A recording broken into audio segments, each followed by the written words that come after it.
Office থেকে একটা message আসবে, SPL আমার কাছে আসছে, এটাতে ক্লিক করতে হবে। ক্লিক করার পর এখানে একটা লিঙ্ক দেওয়া আছে, এই লিঙ্কটার উপর ক্লিক করতে হবে।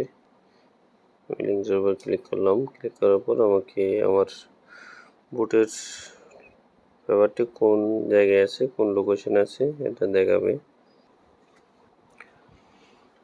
যে আমার এটা মক্কায় রসুলাবাদে অবস্থিত লোকেশনটা, এরকম ডাইরেকশনে দিলে দেখাবে এখান থেকে কত মিনিট লাগবে, কীভাবে যাবো। স্টার্টে ক্লিক করলে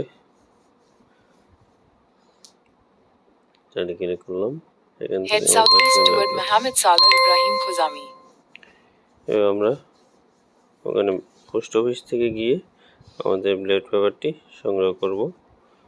আমাদের এক পয়সাও দিতে হবে না। যখন যাবো আশেপাশে কেউ যদি রেজিস্ট্রেশন করে থাকে তাদেরটাও নিয়ে আসবে ইনশাল্লাহ। সবাই মিলে একসাথে ভোট দেব, নিজের ভোট নিজে দেব, নিজের অধিকার নিজে বজায় রাখব। উপযুক্ত প্রার্থী থেকে সবাই ভোট দেবো ইনশাল্লাহ প্রবাস থেকে।